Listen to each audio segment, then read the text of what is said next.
Hello, welcome back to the channel and welcome to Maths Wednesday.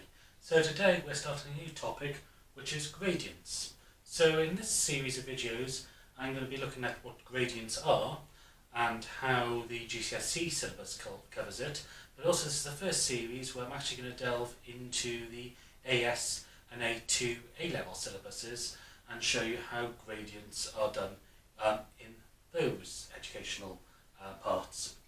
So first of all, what is the gradient? The gradient is the steepness of a curve. So today we're going to look at straight line graphs or straight line curves and find the gradient using the formula and also just from the graph itself. So the formula for any straight line curve follows this.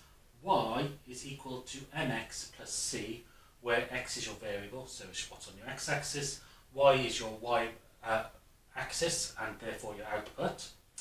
C is known as the y-intercept point, so this is the point where the graph crosses the y-axis or intercepts the y-axis.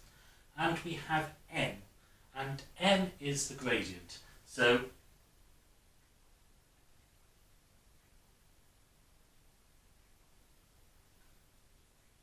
m is the gradient of any straight line graph.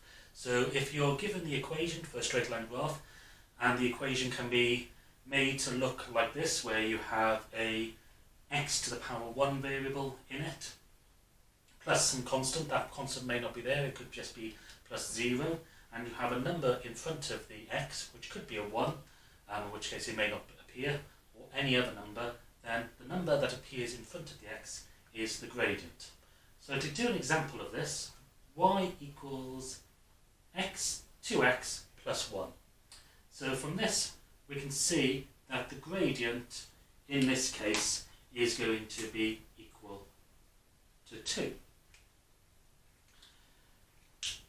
The question is, if you don't have the equation and somebody just gives you a graph and you want to find the gradient of it, how do you do it? So this is the graph of this equation. As you can see, that it crosses the y-axis at 1, so that's the y-intercept. So we know from the formula that this should have a gradient of 2, but the question is, how do we actually do that? So we have to use a couple of formulas. So as I say, the gradient is how steep the graph is, and the way that this is calculated is by saying the gradient m is equal to the change in y over the change in x. As you can see, from a straight line graph, the gradient stays constant all the way along that line. There is no points where it gets steeper or less steep. So one of the properties of a straight line graph is that the gradient is always constant. But let's go back to this formula. What does this, I'm using the capital letter delta here, which is a triangle, to show change in. So this means change.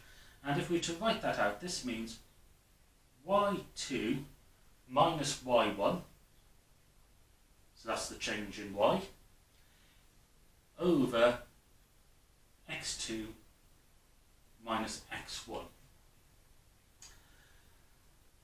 So when we do this on a graph, we have a number of options. We can take points that we know, and this is the most accurate way of doing it using this method, or what we can do is actually draw a triangle on the graph, which is a right angle triangle, in which case this height here is your change in y, and this height here is your change in x. And what you have to do is go across and go down, so this would be your y2 value, so we're going to be taking the bigger value to be the positive. It doesn't matter actually which way you go around this, but I'm going to call that y2. This is x2, and then if we come across here, this is your y1, this is your x2. So what you would normally do if you were drawing this triangle method, what you would do is read off the graph at those points and fill it into this equation. So this relies on how well you can actually draw your triangle and how well you can read the points on the graph. As I say, the way that I'm going to do this today is I'm going to get rid of this red ink.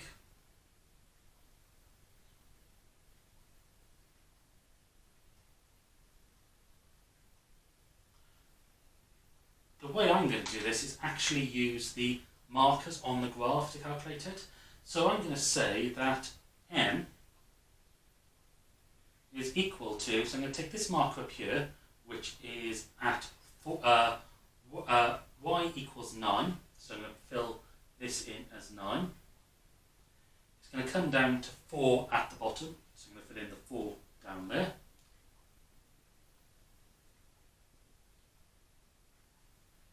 And I'm going to use this marker here. I could use any of them because the gradient is constant, it should stay the same throughout. So if I go here, the y1 is equal to 3 and the x1 is equal to 1. So what I can do now is do this. So I've got 9 minus 3, which is equal to 6, all over 4 minus 1, which is equal to 3, which is equal to 2, which is the gradient we've seen.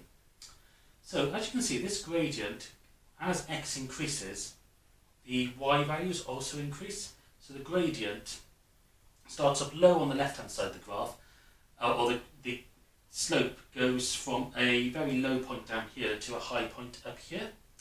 So this is what's known as a positive gradient. And as you can see, the number in front of my graph here is positive.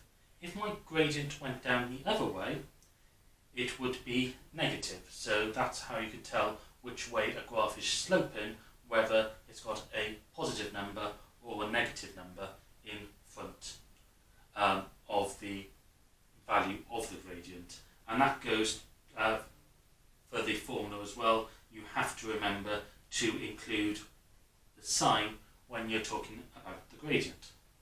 So in the next episode, what I'm going to look at is what happens if your graph isn't a straight line. What happens if it's an x squared graph which is curved, therefore the gradient is constantly changing. How do we find the gradient of that using a method similar to this?